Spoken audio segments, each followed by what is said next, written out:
राधे राधे साथियों, स्वागत है आप सभी का आपके अपने चैनल प्रोग्रेस पॉइंट में। और मैं हूँ ऋचा। साथियों, कुछ एग्ज़ाम्स ऐसे होते हैं जिसमें गद्यांश और पद्यांश को यानी कि हिंदी विषय के अंतर्गत हमें इनको सॉल्व करना होता है।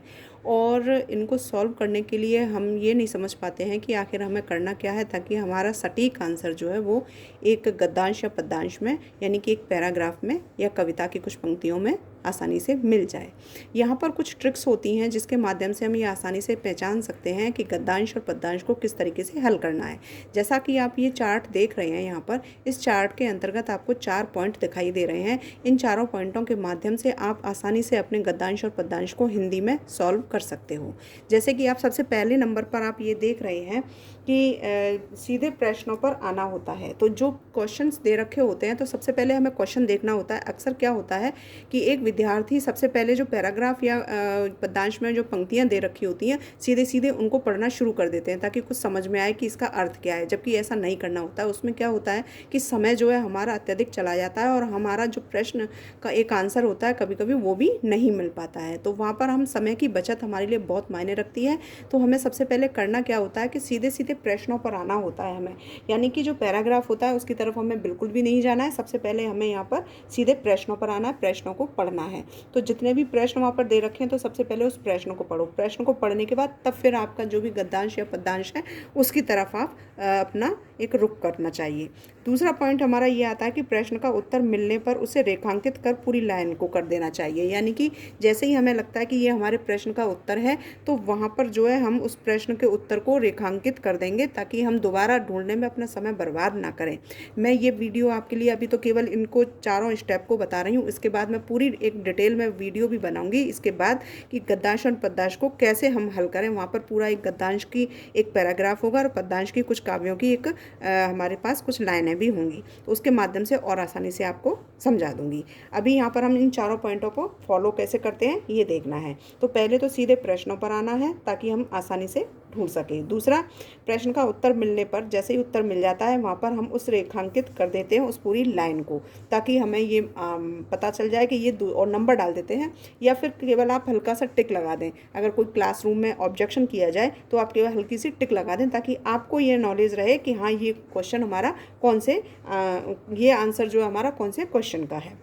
और तीसरे पर अगर हम देखते हैं तो 99% पहले प्रश्न का हल जो होता है वो ऊपर ही मिलता है और दूसरे प्रश्न का उत्तर पहले के नीचे मिलता है। जैसे कि हम देखते हैं 99% क्या होता है कि जो उत्तर होता है पहले प्रश्न का वो ऊपर होता है। ऐसा नहीं है कि पहला प्रश्न है और उसको नीचे आंसर डाल दिया, ऐसा नहीं होता है।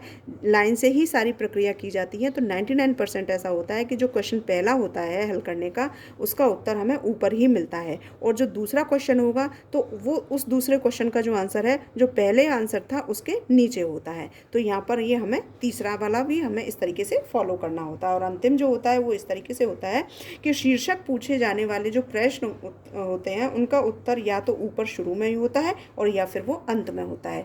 यानी कि बहुत से प्रश्न ऐसे भी होते हैं जिनका कि शीर्षक पूछा जाता है। तो ऐसे प्रश्नों का जो शीर्षक वाला जो होता है उसका उत्तर या तो पैराग्राफ के शुरुआत में ही होता है और या फिर वो सबसे नीचे लास्ट में होता है। बहुत कम चांस होते हैं, बहुत माइनस में ही हम कह सकते हैं ऐसे चांसेस होते हैं कि वो बीच में कहीं मिले।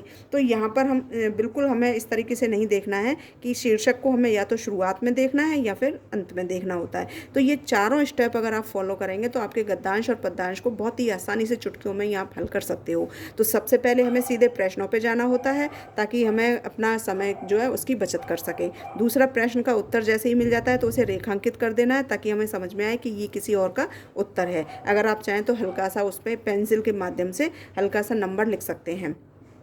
और 99% जो है पहले प्रश्न का उत्तर जो है वो ऊपर ही मिलता है और दूसरे प्रश्न का उत्तर उसके नीचे। तो इस तरह से एक सीक्वेंस ही बनती चली जाती है। और अंत में शीर्षक पूछे जाने वाले जो प्रश्न होते हैं उनका जो उत्तर या तो शुरुआत में होता है या फिर अंत में होता है। अगर ये चारों ट्रिक्स हमने फॉलो कर ली तो हमारे गद्यांश और पद्यांश बहुत जल्दी सॉल्व कर लिए जाते हैं। बिल्कुल आप इसको करके देखिएगा। अगली वीडियो में जब मैं आपको बताऊंगी कि एक पद्यांश भी लेकर के आऊँगी, एक गद्यांश भी लेकर के आऊँगी, किस तरीके से सॉल्व करना है। जो ये सारी हमने यहाँ पर ट्रिक्स बताई हैं, इन सबको उसके अंदर फॉलो करेंगे। तो इसके लिए आप प्लीज़ चैनल को सब्सक्राइब ज़रूर कर लें, ताकि आप इस वीडियो को, अगले आने वाली वीडियो को मिस ना कर सकें। और जो चैनल पर पहले से ही मौजूद हैं, उनसे मेरी रिक्वेस्ट है कि वो इस वीडियो को आगे लाइक भी कर दें और शेयर भी कर दीजिए, ताकि और लोग भी इसका फ़ायदा उठा सकें। वीडियो कैसी लगी मुझे कमेंट करके भी आप बता सकते हैं। अगर और हायर एजुकेशन से संबंधित आपकी कोई और समस्या है तो आप मेरे नंबर पर मुझे व्हाट्सअप मैसेज भी कर सकते हैं और अपनी समस्या का समाधान भी निकाल सकते हैं।